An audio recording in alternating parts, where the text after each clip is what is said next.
Welcome to Momtroversial, the podcast that dives headfirst into the beautiful chaos of motherhood and dishes on the stuff we wish we'd known and nobody tells you. I'm Alyssa, a crunchy mom all about organic living. I'm organized, opinionated, and your designated wingwoman in any parenting bar fight. Tori and Leah are preparing for international moves, Leah with a newborn, so they're taking a well-deserved break right now. I am not alone, though. Today we have one of my very best friends, Rachel, with us. Rachel was pretty much my first friend in Tennessee, and she made Tennessee the great place that it was for me. And she also was the first person to slip me a vaccine book when I got pregnant with Reagan. And so we thought, what better way, if we can't have Tori and Leah with us, we've got to have Rachel. So we're going to talk about vaccines. And just as a disclaimer, we are moms who have done a lot of research. We are not doctors. We are not medical professionals. This is not to be construed as medical advice. This is our opinion. And our real goal is not to tell you what to do or tell you what to believe, but to inspire you to do the research on your own and to decide what you believe based on that research. That's really our goal, because part of the issue we have with the vaccine issue is that there is not informed consent, and we don't want to be that same issue just on the other side. Informed consent is really our total goal here. So, Rachel, do you want to tell us like a quick little blurb about yourself? Sure. Hi. I am a mom. I, for a long time, was a stay-at-home mom. I'm now a working mom. I'm a tax accountant. And I have two beautiful girls. My oldest is Annabelle. She's 8. And she is, I think, the typical first child. She is more reserved and quiet and organized. I don't, yeah, she's just more, if I could put it in a word, dainty. And then my 6.5-year-old Aaliyah is the complete opposite. I tell people she is the energy of a boy with the emotions of a girl. The life of the party truly always has us rolling. So they are the joys of my life. Love them dearly. They keep me on my toes. Most days are good. Some days not so much, but that's being a mom. So, and I live in Tennessee. Been here for almost 6 years, and Alyssa was my first friend as well. And yeah, just been, I feel like we clicked from the beginning, and it's been an effortless, wonderful relationship to have. So. Let me tell you how that's not true, because she got on a plane to come visit me in Korea, and that is not effortless. That is terrible. Okay, I'll give you that. And you are probably the only person I would ever do that for, but I would do it again. Oh, I love you. Okay, well, today, just for your background as our listeners, we're going to be obviously talking about our opinions, and our opinions, where we're getting a lot of our information is direct from the CDC, the FDA, a website called Just the Inserts, who gets her information, again, direct from the CDC, FDA, only government websites. And also this book called The VaccineFriendlyPlan by Dr. Paul Thomas. And we'll have a little, a link to kind of a guide in the show notes if you're curious about what we were talking about, but don't really just want to listen to the same episode like 67 times to get everything down. And we'll note in that guide like where our sources are from and that kind of thing. So you can, again, go on your own journey of informed consent.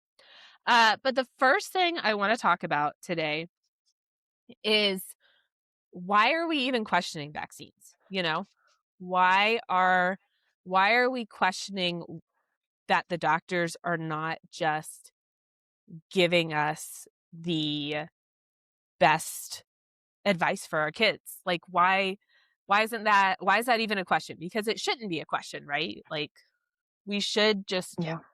be able to trust the medical professionals in our kids' lives to tell us what would be best for our kids. However, what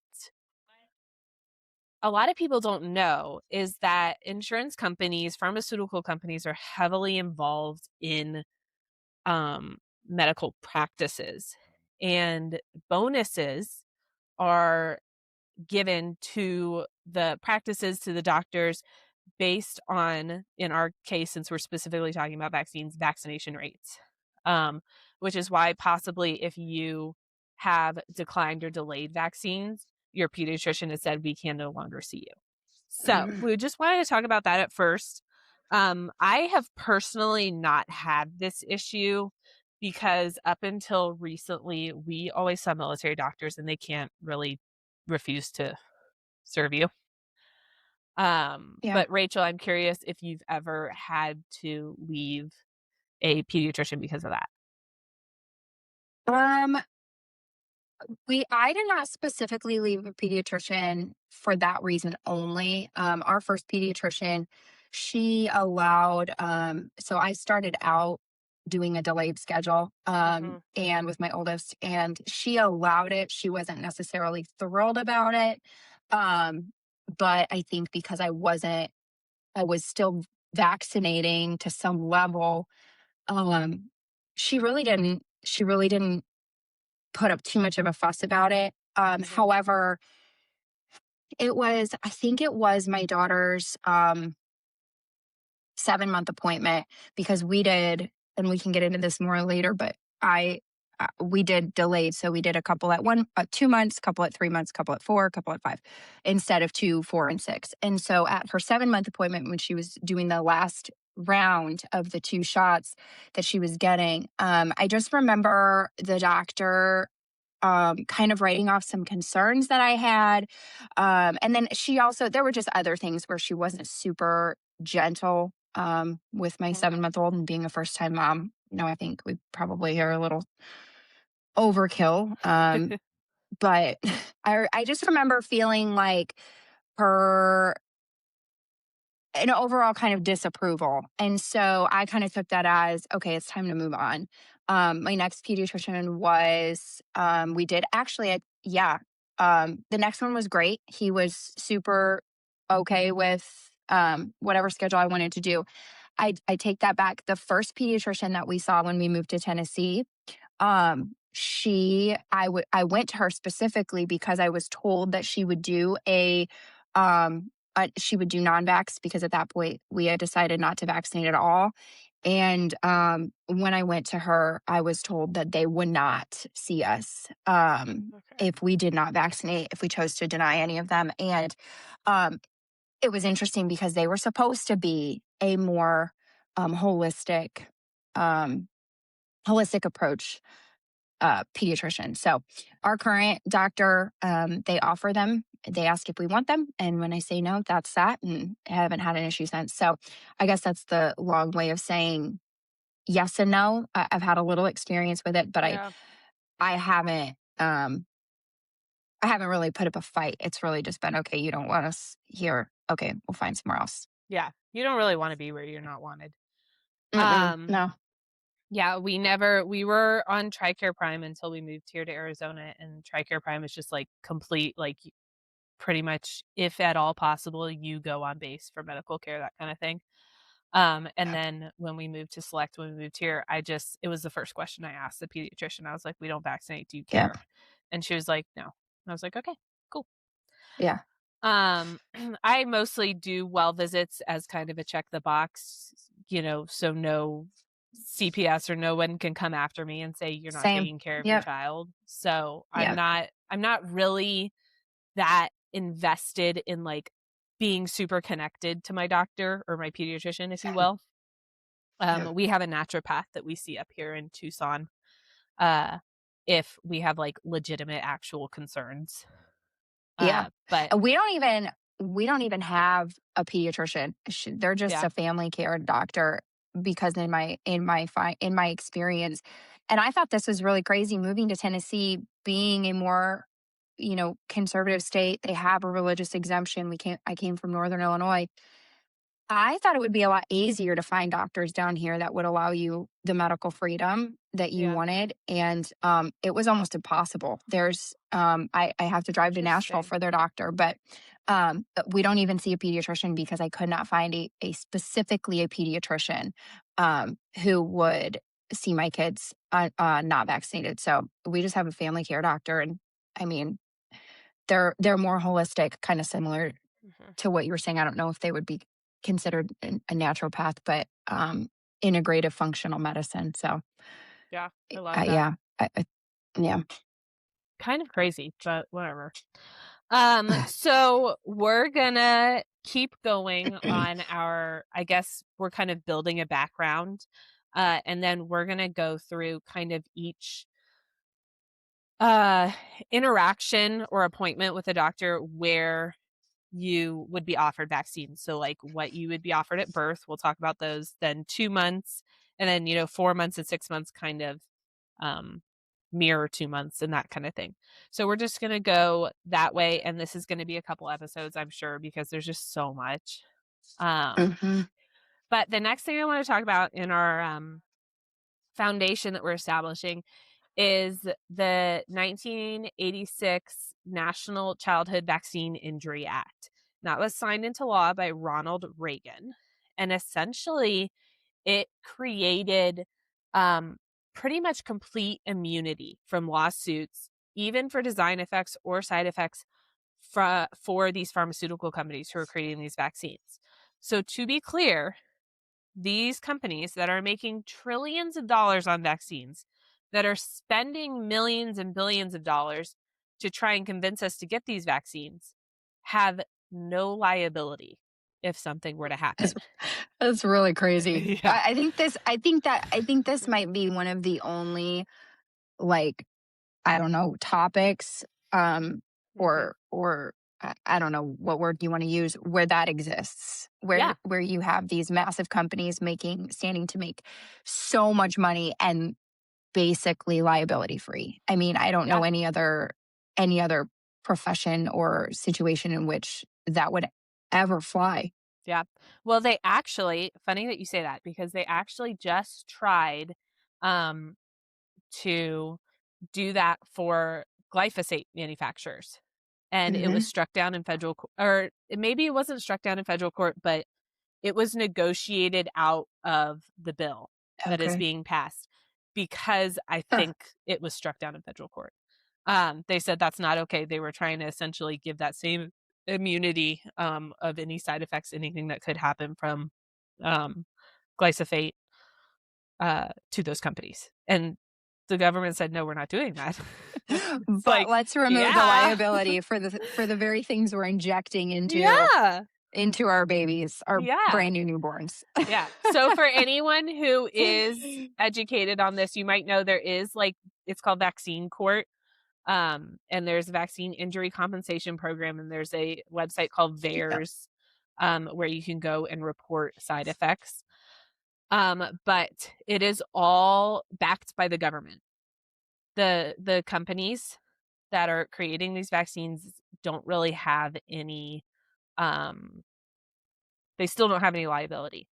So that was another, like, as soon as I learned that, I was like, I'm sorry. You are telling me that people that are making trillions of dollars are just making sure these vaccines are safe just out of the goodness of their heart? They're not, Yeah. you're telling me that they're spending extra money to make sure that everything is in tip-top condition? No, Well, they're not. especially when you're talking about the medical community, because like Yeah. they exist because we get sick. So Mhm. like I yeah. Yeah, they don't It make just money doesn't. if we are healthy. Yeah, yeah. Like, Ugh. and don't get me wrong, I don't want to just like demonize all doctors, nurses, everyone out there. No. We don't want to do that. But I think that in this day and age, taking a stand, and especially the way that I know I've been like belittled and kind of talked down to. I think that that is intentional and malicious, in my opinion. I think in this day and age, you cannot just say, well, I've just not done the research, or I've just not. If you are a doctor, if you are specifically recommending this, you should know what it is. And they're not taught in medical school. 100%. Okay. 100%. They're not taught these things, but you need to do your own research. If I'm able to do my own research, you're able to do your own research. And if you are the one recommending this thing that has a side effect of sudden infant death syndrome, you need to know why you're recommending it. Yeah. And you need to be honest that that is a side effect. Yeah. I think I want to kind of piggyback off what you said, not demonizing the individuals within the medical community. I think there are very, very few. They do exist that use fear as a tactic, but they're very few and far between. I love our medical professionals. I think they're fantastic people. I think they're amazing people. I think the issue lies higher up than that. It lies within the education system. It lies within the pharmaceutical companies. And like you said, they're just not educated. And I do think some of that does fall back on you. Like you said, educate yourselves. But when you are taught something and you're told something within your profession, a lot of times we just kind of take it at face value. And so why would they question what they've been taught and what they've been told? So I think it goes much further up than your doctor or your nurse. Yeah. There are doctors that lose their license for speaking out against vaccines and that kind of thing, and that's not an accident. Yeah. That's not, oh, sorry, we made a mistake. So there are lots of questionable ingredients in vaccines. But one of the like biggest ones that I think is getting the most attention today is one we want to look at, and then we'll look at a few others like when we're looking at the specific vaccines. But aluminum. You hear about aluminum all the time. So for your reference, in 2001, this is from the Vaccine-Friendly Plan. In 2001, the FDA guidelines were no more than 4.4 to 5 micrograms per kilogram of weight of your child per day for an infant. So a baby weighing 4 kilograms, that's 16 to 20 micrograms of aluminum per day. Okay. Not one single is what was deemed safe, correct? Correct. Is that what you're saying? That's what was deemed safe. Yes. Yep. Okay. Yeah. So 4 kilograms, if you're like, what the freaking heck is a kilogram? It's 4 kilograms is about 8 pounds. So your general newborn 2-week-old baby, give or take, should be getting about 16 to 20 micrograms of aluminum per day max. That's over like their entire life. Formula has aluminum in it. Like, of course it does. Like it's not just vaccines that have aluminum in it. So we're talking total aluminum that your child is taking in per day. Not all formula, but some does. So not one single vaccine actually adheres to that. The lowest amount of aluminum in a vaccine containing aluminum, I should say. Some of them do not. I think 1 or 2 of them do not. They is 125 micrograms. So that is math 6 times, over 6 times the amount of aluminum that baby should be getting in a day. The highest amount is 625 micrograms, which is like, I don't know. My brain doesn't do math like that. Okay. But that's a lot. 16 to 20 is what was considered safe. And now but but we're pumping you with 625 micrograms. Why? Yeah. Why? And that's just in one vaccine. And you're Yes. talking about giving multiple Exactly. at the same time. You're looking at like 6 or 7 at some of these appointments. So you're looking at thousands of micrograms of aluminum being pumped into your baby when the FDA, we're talking about the FDA, the government, who is trying to enforce these vaccines, say that that's not safe. So I'm trying to find my, there's a little handy chart. Yeah, so there's a little handy chart in this book that tells you exactly how much aluminum is in it. So like the ACT-HIB vaccine actually does not have any aluminum. The another brand, Hyberix, which is also for HIB, is 0 aluminum. And it'll even tell you like aluminum phosphate, aluminum hydroxide, amorphous aluminum. Like it tells you lots of good information. Because remind me with that chart pulled up, does the polio vaccine have aluminum in it, or was that one aluminum free as well? I do believe it does, but let me confirm. For some reason, I thought that one was aluminum free, but I'm just curious. I'm not seeing it, to be honest. It doesn't matter that much. It actually might not because it's not on the chart. Yeah, here, again, this is why you need to do your own research because we don't know everything. Okay, folks? Like, we've done, oh, here it is. Do not take. Here it is. Polio has none. You're right. Okay. Polio has none. There's an MMR2 has none. Some of these, this book was written in 2016, I think. 2014.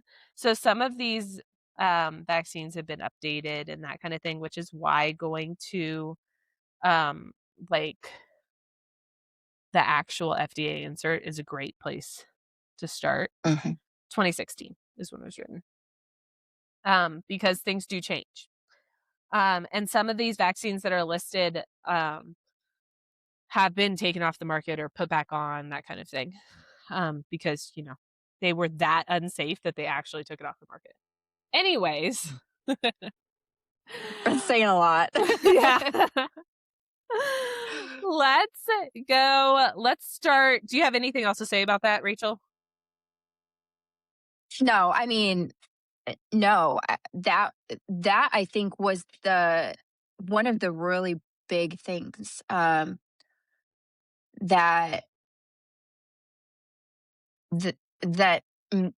helped make my decision when my kids were younger as to whether they were going to get certain vaccines and which ones they were going to get at a certain time. And again, I'll get into that more when we get there. But I just remember reading that book and reading the amounts of aluminum and sitting there thinking, how in the world is the FDA saying this is what's safe? And then also the FDA is backing these vaccines that have 10 to, I mean, that DTaP one with 625, what is that?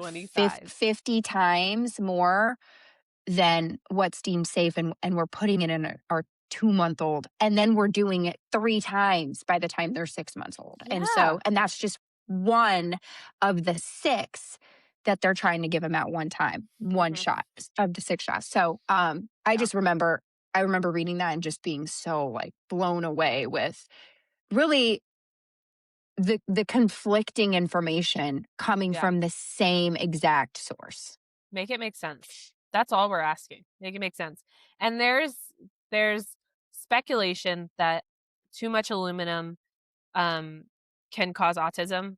I don't even want to get into that, honestly, other than to say, why has there never been a study on it?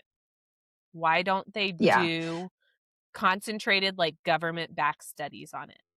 That would be my question. Yeah, I don't know that I buy into that. I do believe that heavy metal toxicity is a thing. And I believe that that can cause regression, Yep. whether you want to call that autism or something else. Again, I'm not, I, I can't speak to that, but I do personally know people who have experienced regression after following their child after following the CDC guidelines. So I do believe that regression is very much a thing. Heavy metal toxicity, however, whatever word you want to use for it. Yep. Autism, I don't know that I don't think I buy into that, but maybe again, maybe it's the wording. I don't know, but regression, absolutely. Yeah. It's an interesting question. I think that, again, I am hesitant to trust anything, believe anything, because they're not attempting to prove otherwise. And that Yeah, tells me that they yeah, don't think they can prove otherwise. yeah. So that's interesting to me. Yep. Anyways, let's get into like the first vaccine medical interventions your baby is going to get when they're born.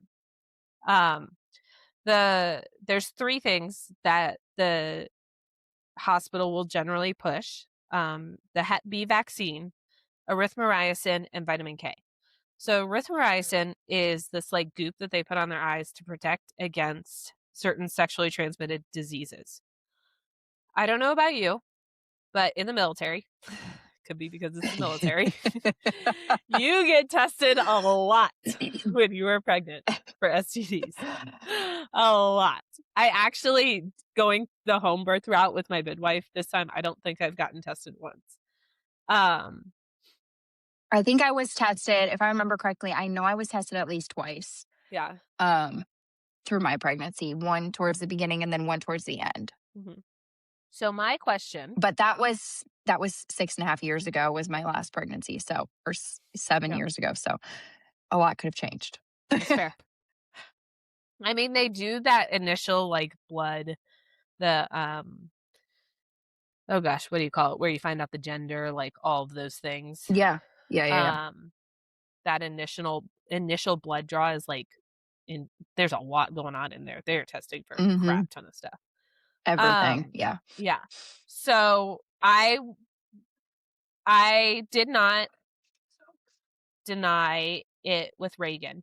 I was incredibly overwhelmed with Reagan when she was being born and before she was being born. And all that I could like get through my head was like, okay, I'm just going to start with the delayed vaccine schedule. And the erythromycin, I didn't really understand. I didn't have like the brain power to understand it at that point. So I didn't deny it. And you know what? She's fine.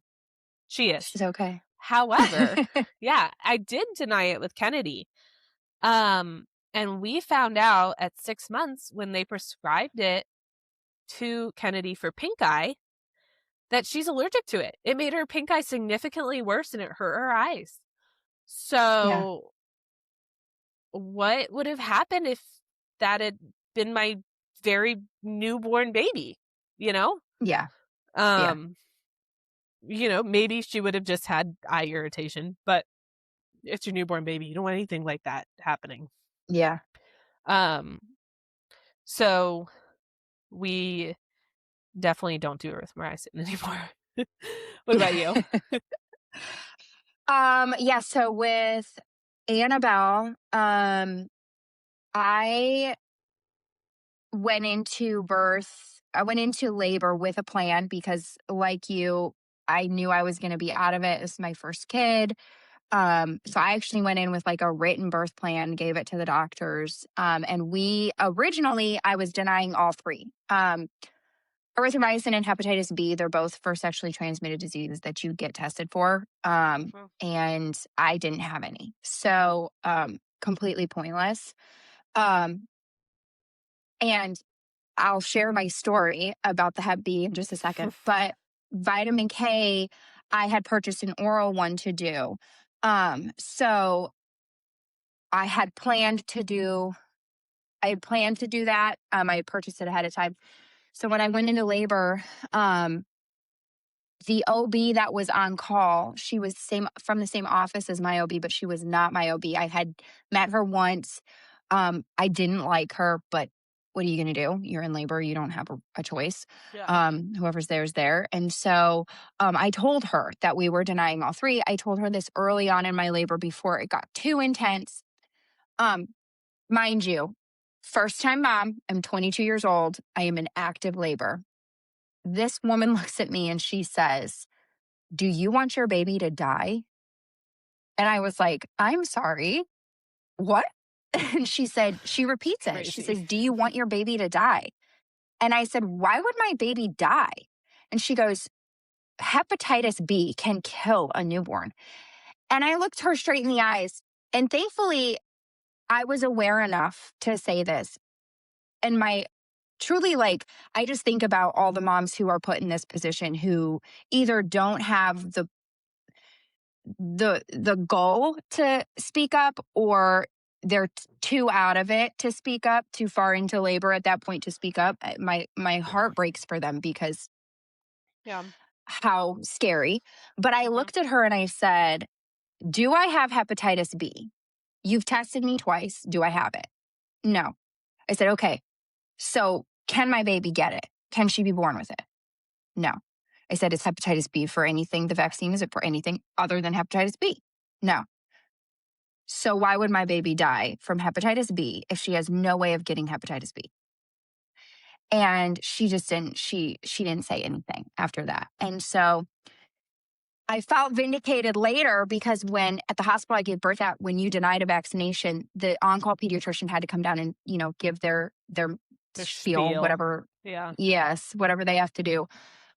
He comes down and he goes, "Listen, you don't have any STDs. You don't have hepatitis B. I don't blame you for not doing these. I don't even know why we give babies whose moms test negative for Hep B the vaccine at birth." So I was like, yes, because I was ready. I was ready for another fight. I was ready for round two. Yeah.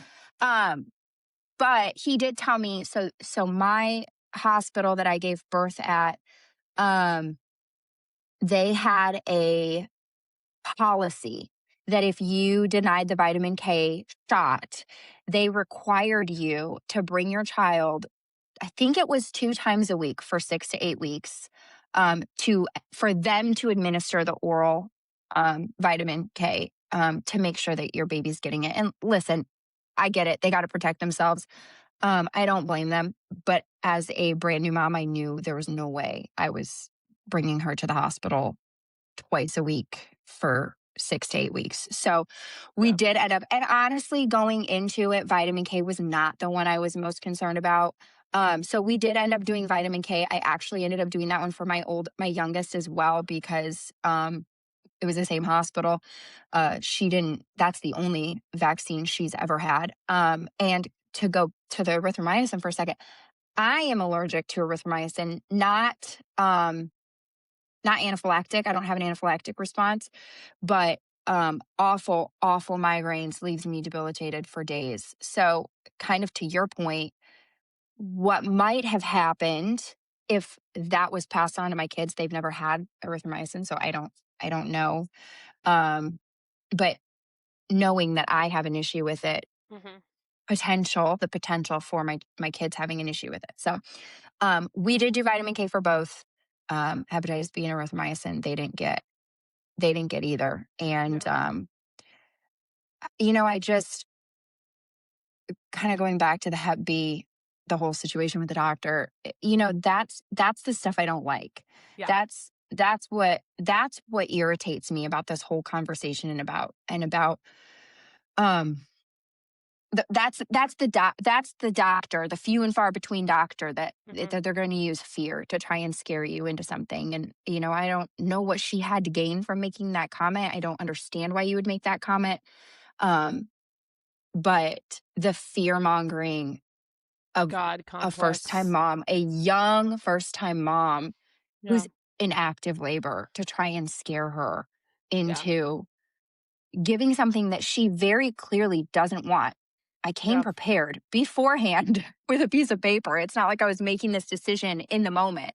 So that was wild to me. But so that's kind of what we did with those with those ones. I know that now I know vitamin K. Yeah, I hadn't done a whole lot of research on that one. I now know, it's not It's as hard to safe as do they research on claim to be, vitamin but K. it is. It is. I remember And that. I think that's part of the reason I didn't really care as much about that one. It also didn't scare me like the other ones did. Um, Yeah. so Yeah, no, we excuse me. I do want to say again, no shade, because you had just had a baby, like you had bigger concerns. But to be clear, hospital policy is not law. You do not have to do what that hospital says just because they say it's their policy. yeah. When So I was Go ahead. sorry, go ahead. Well, I was just going to say, when I was having KK, they were like, you have to be on constant monitoring. And I said, okay, well, I'm not going to be on constant monitoring. And luckily, the doctor that was on call when I was having KK, she was fantastic. She was like, the baby's fine. She can go take a shower for 20 minutes. Like, no big deal. Yeah. But if, that was their response. Sorry, policy says you have to be on monitoring, like it's the law or something. And it's just not. You don't have Yeah. to do it. Now, you're taking on some liability, sure, and you're maybe opening them up to some liability, sure. But at the end of the day, they're not the one that's birthing a baby, you are. And they're not the one that's responsible for your kid, you are. So you make those decisions. Absolutely. And I did forget to say, the pediatrician did tell me, obviously I could deny it. But if Yeah. I didn't show up for those appointments for them to administer the oral, they could choose to call DCFS on me. And so that was the big reason. And that is a valid, anybody can call DCFS for any reason Yeah. if you really, wanted to. So, there's that. But no, I absolutely agree. And I think looking back now, I wish I would have stood my ground a little more on that one.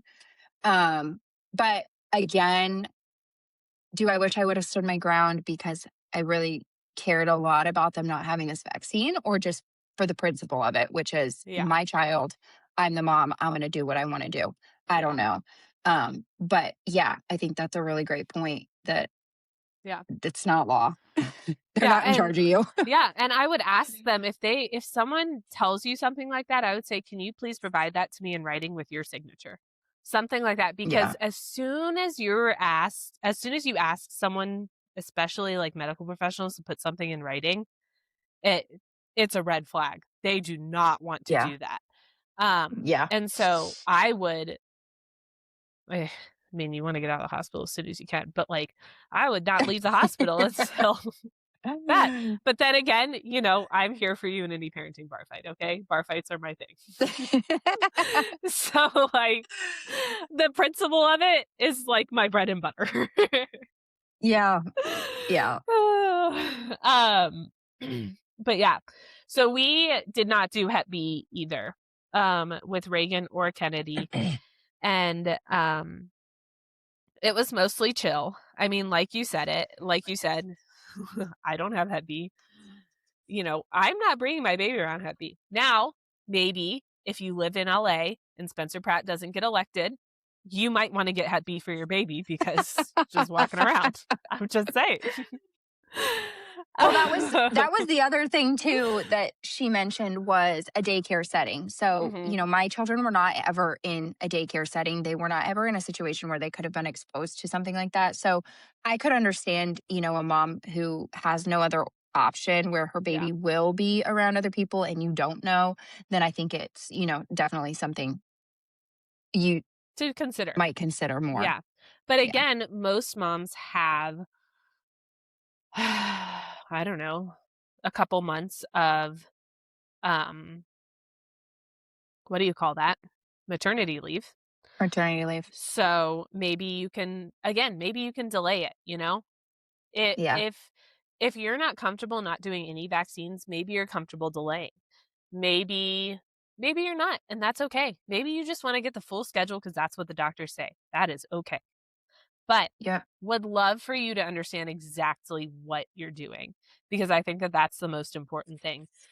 Because there are real side effects. Again, the FDA acknowledges the pharmaceutical companies acknowledge that there are very real side effects.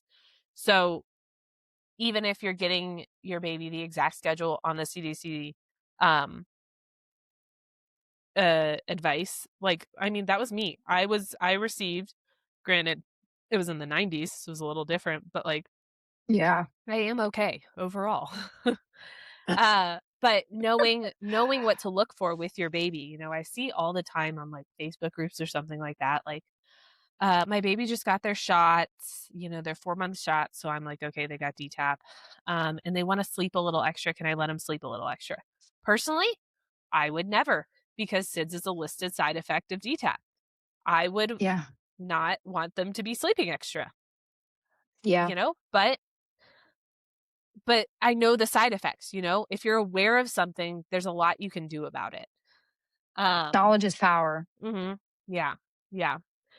So, Hep B, yeah, it's got 250 micrograms of aluminum in it.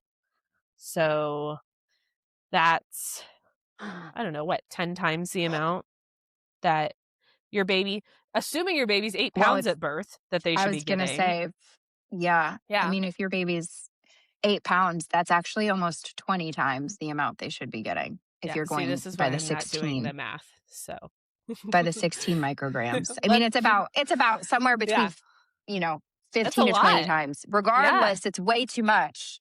Yeah.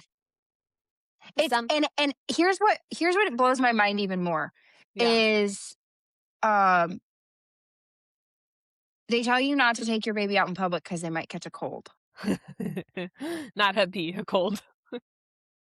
Don't take your baby out in public. They might catch a cold. But hey, let's inject them Yeah. with 250 micrograms of aluminum, 15 times what we have with the FDA, What who we say in the is medical safe. field is, yeah, Yeah. yeah. The FDA in the medical field is one of the holy grails.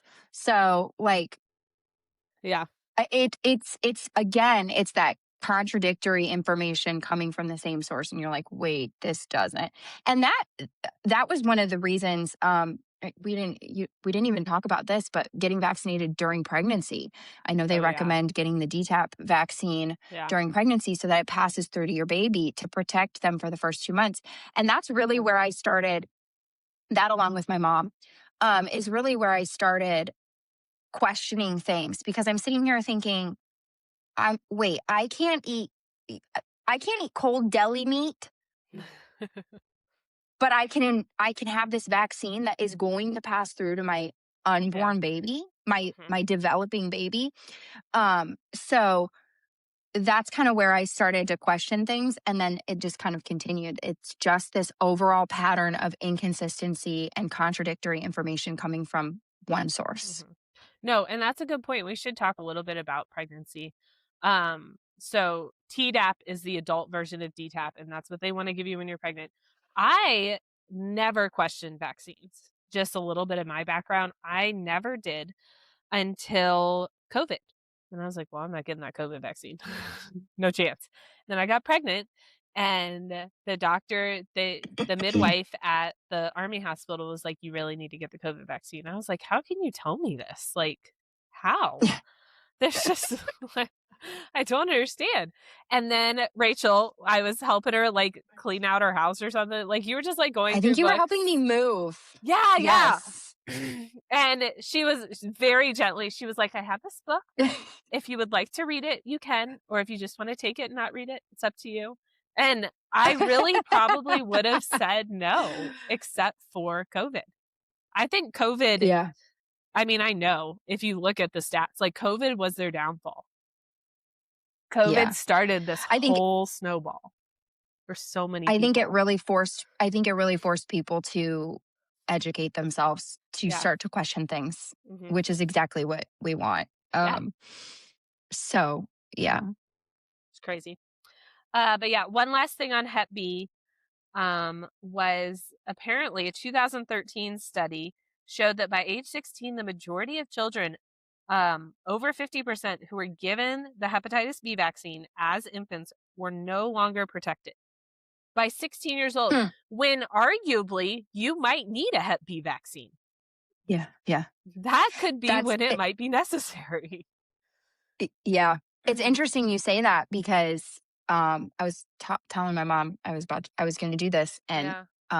I gotta give a little plug to her because she really is the person who ever made me even think about questioning the schedule, because she questioned it with us. The older Yeah. we got, the less vaccines we got. And when I was talking to her about this just a couple of days ago, she's like, my biggest issue is that they all but guarantee, right? They can't Mhm. guarantee anything, but they Mhm. all but guarantee, they insinuate that if you get these vaccines and the boosters, you will have immunity. And she's like, that's where I really started to question, is the older you guys got, the more they were telling me you needed boosters. And I'm sitting back going, why do they need these? They told me that you would be protected, but now they want me to give you another one for the same Mhm. thing because you're no longer protected. And so it's interesting that that study has come out, because it's like, Yeah.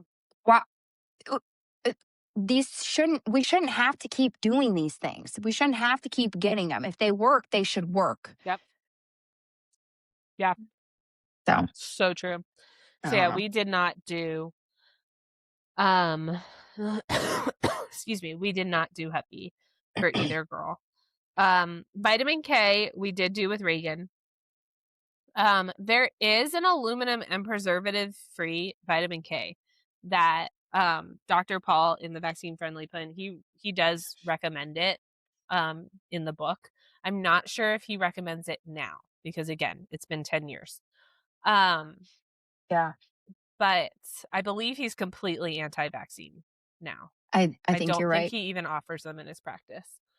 Um, Can I throw something in about the book real quick? yeah, Um, I just want to say, for anybody who might be considering reading this book, the biggest draw to me on the book was the fact that he not only talks about vaccines, even though it's called the Vaccine Friendly Plan, yeah, he really is giving an overall um, suggestions. He's giving suggestions in every area of life of how to be healthy, toxin yeah. free, Hmm. however you want to phrase that. He talks about, I believe, correct me Like if a I'm wrong, it's care been a while plan. since I read the book, but Yeah. yes, he talks about clothing. He talks Hmm. about food. He talks about your care products that you use, your personal Hmm. products. So Breastfeeding. I He talks think about if you're, breastfeeding. yes, breastfeeding versus formula. So if Hmm. you're listening to this and you're like, oh my God, I don't want to read a whole book on vaccines,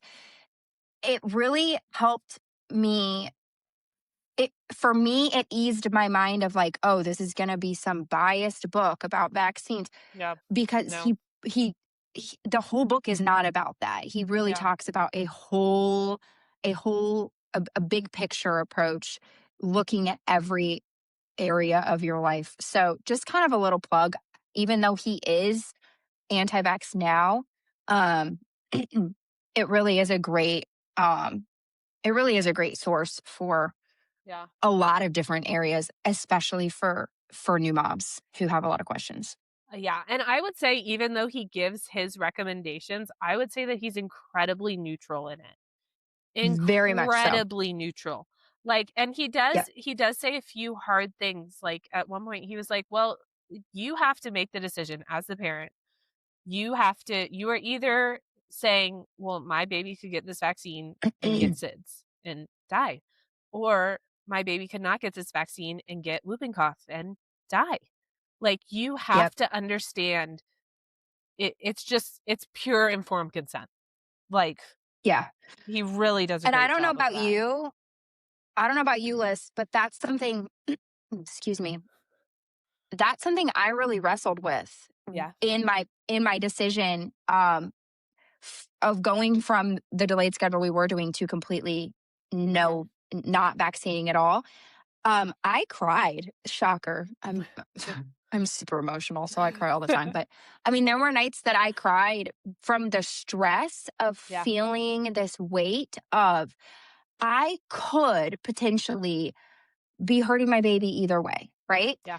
But what are the chances? And I think you also have to take into consideration the medical advances that we have since, the whooping cough and polio vaccines were created, our medical system is far greater than it was. Yeah. There's so many more resources. So I think that's something you definitely have to take into consideration as well. But I don't know about you, but that was what you just said, of the idea of, okay, I could give her this and she could die from this, but if I don't give her it, she could contract the disease and potentially die. That's a very real, tough argument, at least for me in my head, that I had to kind of come to terms with and weigh the pros and cons. And, Yep. you make a decision one way or another, and you stand by it and you live with it. But um, I'm glad you brought that up, because for me, that was a really Yeah. hard thing. It was huge. And I think something that I did, sorry, that really helped me is I read the book cover to cover, right? But I also wanted this to be a joint decision between Ryan Yes, and I. I was not, 100%. and it was a little bit selfish. I was like, I don't want you to ever blame me for making this decision on my own if something were to happen. Absolutely. But I also Absolutely. wanted, I trusted his opinion. I trusted his intelligence, and I wanted him. I literally, most of these bookmarks in here were for Ryan when Reagan was in utero. And I was like, you need to read these spots. So Ryan, I had him read the information, and we agreed on the delayed schedule for Reagan. And then actually, when we were set to go in for Reagan, I don't know, I guess a 3-month appointment, because we were delaying them by a month, kind of like you did, or doing just one a month, I think. I just told him, I was like, I can't make this appointment. Like, I don't feel like, my gut feels like this is not right. And he goes, okay, then we're not going to do it. Like, and I was like, oh, yeah, yeah, we're not going to do it. um, but he was able to say that with a level of, again, informed consent, because I was like, you need to know this too. She's your daughter too. Just because I'm the primary caregiver doesn't mean that you just don't know anything, So that was big for me, kind of helped with the, pre-guilt, even though nothing happened. Well, let's wrap up vitamin K and then wrap up this episode, which I know didn't feel like probably a lot of vaccine talk, because we went through some background stuff, but next episode will be heavy with it, so don't you worry. Yeah, so the only thing I really have left to say about vitamin K is we did do an oral vitamin K with Kennedy, and we used the Dr. Green Mom brand, Dr. Green Life. Yeah, and I don't know. She didn't have vitamin K deficiency bleeding, so she was fine. Yeah, it really is. I think vitamin K was the hardest thing for me to research. That was really difficult. I don't know why. The information was hard to find. It didn't make sense to me a lot.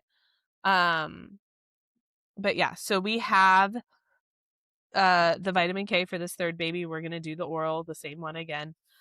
I will say, if you have a friend that is kind of thinking the same way you do, you use like literally 14 drops of this 1-ounce bottle of vitamin K, and it's like $40, $50. So, split it if you can, because you're not going to use it all unless you're planning on getting pregnant. I think like once you open it, you should use it within a year. So if you want to get pregnant again that fast, you go, girl, not me. Thank you so much for listening. We will be back next time. We'll talk about the 2, 4, and 6-month appointments, and we will talk about all of those vaccines you could get if you wanted to, because there's a lot. But again, thank you so much for listening. If you have any questions, comments, concerns, just want to chat, hit us up on Instagram. We suck at updating it, but we do see messages and we do respond to messages. We just suck at social media in general. It's fine. We're trying not to scroll. Okay. So, uh, we will talk to you next time. And Rachel, can't wait to talk to you more about vaccines. See you later.